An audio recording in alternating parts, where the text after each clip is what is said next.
Hello friends, rocking ন্যানোডাস। আজ আমরা আবার একটা সুন্দর দুর্দান্ত রেজাল্ট ভিডিও নিয়ে হাজির হয়েছি মিদনাপুর ডিস্ট্রিক্টের তমলুকে। তো ম্যাডাম প্লিজ আপনি বলুন কি রেজাল্ট আছে আপনার এখানে। তো নমস্কার। তো আজকে ইনি আমার শ্বশুর। তো আজকে 1 মাস হয় না এখনো, এনার খুব প্রবলেম হয়েছিল। তো ছাতির এক সাইড, পাঁজরার এক সাইড নিয়ে এত কষ্ট হয়েছিল, অনেক ডাক্তার দেখিয়েছি বা কটক উড়িষ্যা অব্দি নিয়ে গেছে। তো সবাই বলেছে গ্যাসের প্রবলেম। তো গ্যাসের প্রবলেম বলে বলে তো এমন তো দিন তো কেটেই যাচ্ছে। তো আমার শাশুড়ি মা আমার বললো যে বৌমা তুমি তো এত ঔষধ সবাইকে দিচ্ছ, তো তুমি বাবাকে নোভা দাও। তো বলে আমার শ্বশুরমশাইকে আমি কি করি না, নোভা চালু করি।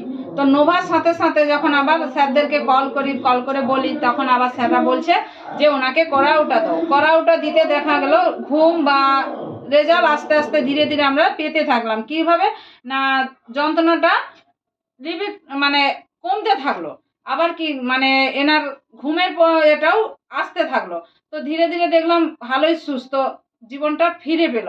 তো আবার কিছুদিন পরে 1 সপ্তাহের মতো কড়াউটা বন্ধ হয়ে যায়। নোভা চালু থাকে, কড়াউটা শেষ হয়ে যায়, কেন মা আর বাবা দুজনেই খাচ্ছিল। তো শেষ হয়ে যায়। তো 1 সপ্তাহের মতো যখন বন্ধ হয়ে যায়, তো সেই মুহূর্তে কি করে না, এত বেড়ে যায়। তো আমি তো কালকে মানে এত চিন্তিত, মানে আগামী দিন এই ঘটনাটা। তো বাবার প্রচন্ড কষ্ট হয়েছিল। আমি তো হন্তদন্ত।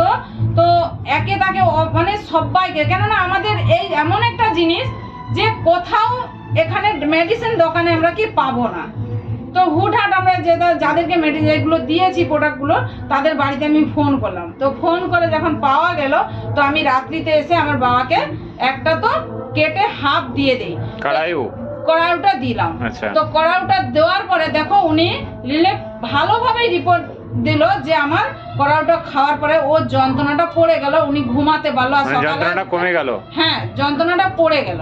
তো কমে যাওয়ার পরে উনি ঘুমালো এবং কি সকালে উঠে বলল যে আমার এত সুন্দর হয়েছে, আমি বুঝতেই পারিনি কখন কমেও গেছে, আমি ঘুমিয়েও গেছি আর সকালবেলা আমার যন্ত্রণা বলে বুঝতেও পারিনি। তো এত সুন্দর আমার এই কড়াউকে সত্যি আমার অসংখ্য ধন্যবাদ দেই, বা আমার শ্বশুরমশাই এতটা মানে ভালো উত্তর এসেছে। Thank you. তো নমস্কার।